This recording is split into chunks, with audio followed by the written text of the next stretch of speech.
Welcome to the Think Out Loud podcast show. Hey everyone, and welcome back to the Deep Dive.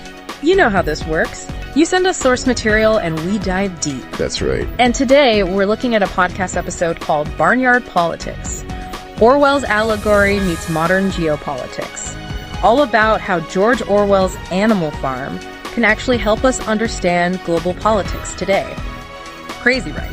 It's interesting stuff. It is. Yeah. So to refresh everyone, Animal Farm is about a group of animals who overthrow their human farmer and try to create like a perfect equal society. Right. But of course things don't go to plan. No, they don't. Power corrupts and all that. Exactly. So this podcast episode compares the animal revolution in the book to revolutions in the real world. What did you think about that? I thought it was really interesting. It's like Orwell's story, even though it's about animals, really captures something that happens a lot in human history too. Yeah. You know, where revolutions happen, people are excited about change, but then... They kind of end up right back where they started. Exactly, like those post-colonial governments in Africa and Asia. Oh yeah, those are great examples. Yeah, they fought so hard for independence. To get rid of those colonial powers. But then what happens? They often just end up... With the same systems. Pretty much, yeah. It's kind of like... It makes you wonder why bother. Well, I think it's complicated. Part of it might be just that it's easier to stick with what's familiar. Even if it wasn't great to begin with. Exactly. But also, yeah, it's really hard to build new systems from scratch. You need people with expertise, you need resources, and often those are in short supply after a revolution. Especially if the revolution was violent or disruptive. Right. And then there's the human factor. You mean like the leaders themselves? Yeah. Sometimes the new leaders actually benefit from keeping parts of the old system. Even if they don't realize it. Or maybe they do. True. Self-interest is a powerful motivator. Very powerful.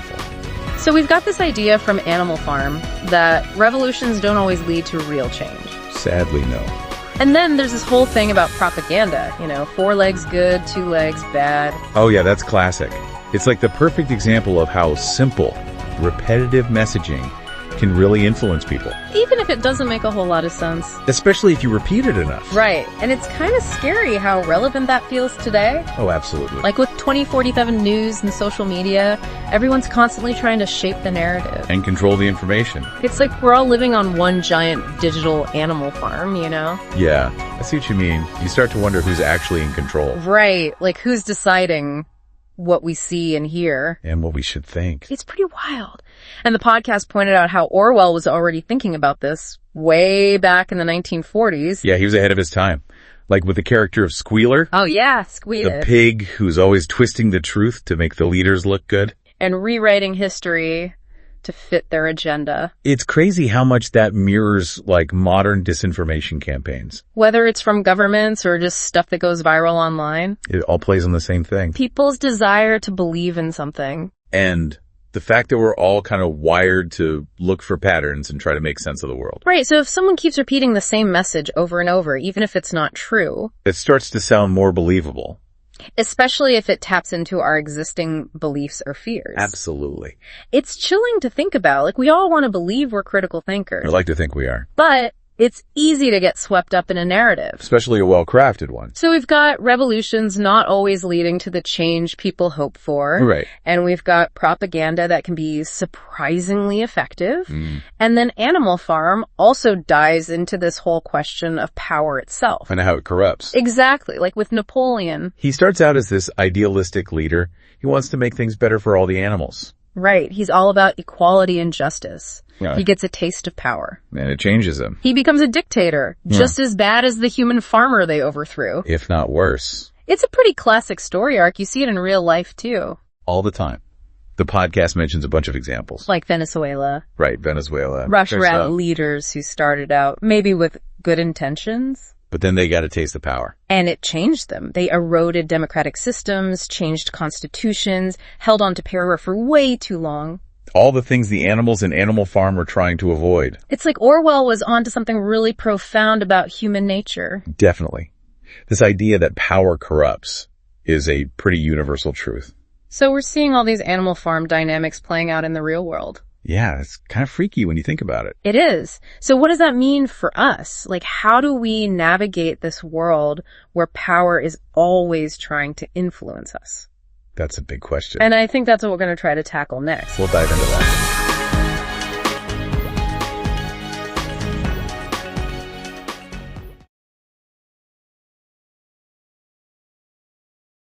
So we've talked about how Animal Farm isn't just some kid's story. It can really help us understand power and politics in the real world. Yeah, it's a pretty powerful allegory. But what does that actually mean for us? Like, how can we use these insights in our own lives? Right. Well, the podcast makes a good point about critical thinking. Oh, yeah, that's huge. It's so easy these days to just passively take in information, especially with like all the news and social media. Exactly. We're bombarded with it. But Animal Farm reminds us that we need to be skeptical. We have to question the narratives that we're being fed and try to see those underlying power dynamics. It's like, don't just accept everything at face value. You have to dig a little deeper. Exactly. Think about like the media you consume, the news you read, even the social media posts you scroll through. Who's creating that content? Right. Like, what are their biases? Are they trying to persuade you to think or act in a certain way? It's almost like being a detective. Right? You have to analyze all the information you're getting and try to separate fact from spin. I guess that's what critical thinking is all about. That's a great way to put it. And Animal Farm gives us a framework for doing that. How so? Well, it encourages us to look beyond the surface, to question authority, and to be aware of how propaganda can really shape the way we see things. Okay, that makes sense. But isn't it a little cynical to assume everyone is always trying to manipulate us? I mean, there have to be some sources of information that we can trust, right? Of course, I don't think it's about thinking everything is a conspiracy.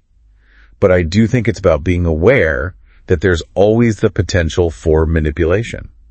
You know, just because something comes from a source that seems authoritative, that doesn't mean you should blindly accept it. True. It's like the pigs in Animal Farm. At first, they seemed like good guys, like they wanted to liberate everyone. But then they learned how to use propaganda to stay in power. Right. And they controlled all the information. Which is basically what happens with dictatorships and stuff. Exactly. So I think the point is that even people who start out with good intentions, they can get corrupted by power. So if we're trying to be more discerning, how do we avoid falling prey to all the propaganda out there? Well, one thing you can do is diversify your sources. What do you mean? Don't just rely on one news outlet or one social media platform. Try to get your information from different places, even sources that you might disagree with. It's important to challenge your own assumptions and biases. It's easy to get stuck in an echo chamber online. Oh yeah, where you're only hearing from people who already agree with you. That's not good for critical thinking. Not at all. And remember, critical thinking isn't just about spotting lies or misinformation. It's about more than that. Yeah, it's also about understanding the subtle ways that narratives can be shaped and how language can be used to influence your emotions and beliefs. Okay, I'm not sure I follow. Can you give an example? Sure. Think about how certain words or phrases are used in politics. Oh yeah, like fake news. Right. Or terms like freedom fighter or terrorist. These words can be used to describe the same group of people. Just depending on who's talking. Exactly. So it's about understanding the power of language to frame an issue and influence how people think about it. So it's not just about what's being said, but how it's being said? Right. And Animal Farm is great at showing this through Squealer. You know, he's always using clever words and appealing to the other animals' emotions to get them to accept what the pigs are doing. Even though what the pigs are doing is often pretty messed up. Exactly. It's all about spin. Wow. It's wild how a book written so long ago, It's like over 75 years, can still feel so relevant to what's happening today. Well, Orwell was a very astute observer of human nature. That's for sure. And the insights that he captured in Animal Farm, they're timeless. They speak to the challenges we face with power, corruption, and truth. I mean, these things have always been a part of human society. So if we're trying to apply all this to our own lives, what's the takeaway? Are we all just going to end up like the sheep in Animal Farm, blindly following the leader? Not necessarily. The key is to be aware of these dynamics that we've been talking about and then try to actively resist them. We have the power to think critically, Question. hold our leaders accountable. So it's not about despair, it's more about empowerment. I like that. I think that's a good way to put it. Animal Farm isn't just a cautionary tale. It's a call to action. Exactly. It reminds us that we all have a role to play in making the world a better place. That's inspiring, but it also feels kind of daunting. Like, where do we even begin? Well, I think a good place to start is by just trying to apply those critical thinking skills to your everyday life. Like how? Question the narratives you encounter, be mindful of your own biases, and be willing to talk to people who have different views. So start small, but think big. Exactly. And remember, the fight for a better world isn't about making these grand gestures. It's about the choices we make each and every day. It's about being informed, being engaged, and being an active citizen. Well said. And I think Animal Farm provides a valuable roadmap for that journey. That's a great point. I think this is a good place to pause for a moment. We've covered a lot of ground here, from the dangers of propaganda to the importance of critical thinking. But our exploration of Animal Farm and its relevance to the modern world isn't over yet. When we come back, we'll delve even deeper into the story's enduring lessons and how they can help us navigate the challenges of our time. All right, so we're back, and we've been talking all about how Animal Farm can help us understand power and politics in the real world. And all the challenges that come with it. Definitely. But you know, one thing that's always kind of bothered me about Animal Farm is the ending. Yeah, it's not exactly a happy one. No, it's pretty bleak. The pigs end up becoming just like the humans they overthrew. It's like everything they fought for was for nothing. Right. It makes you wonder, what's the point of even trying to change things if it all just ends up the same way? That's a natural reaction. Yeah. A lot of people feel that way after reading Animal Farm. Like, are we all doomed to repeat the mistakes of the past? Well, I think the ending is definitely a cautionary tale. But there's also a message of hope there, too. Really? Hope? How so? Well, I think the fact that Orwell shows us how these things happen, how power corrupts, how propaganda works, it gives us a better chance of recognizing those patterns in the real world and maybe preventing them from happening again. So it's not about giving up, it's about being more aware. Exactly. Animal Farm isn't saying that revolution is always going to fail, but it is saying that we need to be really careful about how power is used, even by the people who are supposed to be on our side. That's a good point.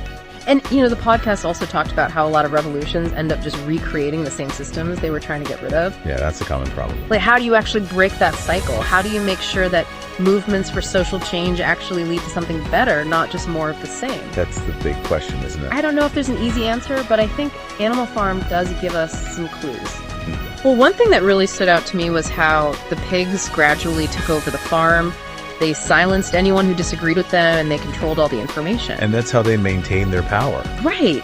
And it makes me think about how easy it is for any group or organization to become corrupt, even if they start out with good intentions. It happens all the time in the real world. Yeah, like when a revolutionary leader becomes a dictator, or when a political party becomes so powerful that they don't have to listen to anyone. It's like the pigs all over again. So I guess one lesson from Animal Farm is that any real movement for social change has to be built on things like transparency and accountability. And shared power, too. It can't just be about one person or one group calling all the shots. It's got to be about making sure everyone has a voice and that no one becomes too powerful. That's a delicate balance. Yeah, it is. It's like you can overthrow a bad system, but then you have to be just as vigilant about preventing new forms of oppression from taking root. You constantly have to be checking yourself and the people around you. It's a lot of work. Yeah, freedom isn't free, right? Yeah. It takes constant effort to maintain. So Animal Farm is basically a reminder that the fight for a better world is never really over. I think that's a great way to put it. It's a call to action, to be informed, to be engaged, to think critically, and to never stop fighting for what we believe in. And to hold our leaders accountable no matter who they are. It's been a really thought-provoking conversation. I agree. Animal Farm might seem like a simple story, but it really does offer some profound insights into human nature and the challenges we face as a society. Orwell was such a brilliant observer of the human condition. And the fact that we're still talking about Animal Farm all these years later just shows how timeless his observations really are. It's a book that everyone should read at least once. Maybe more than once. Because you'll probably catch something new each time you read it. That's the great thing about great literature. It has a way of speaking to you no matter what's going on in the world. So thank you everyone for joining us on this deep dive into Animal Farm. It's been a pleasure. We hope this conversation has inspired you to revisit this classic book or to think about the world around you with a more critical eye. Because ultimately the power to create a better world lies with each of us. And that's something worth fighting for. Always. Until next time, everyone.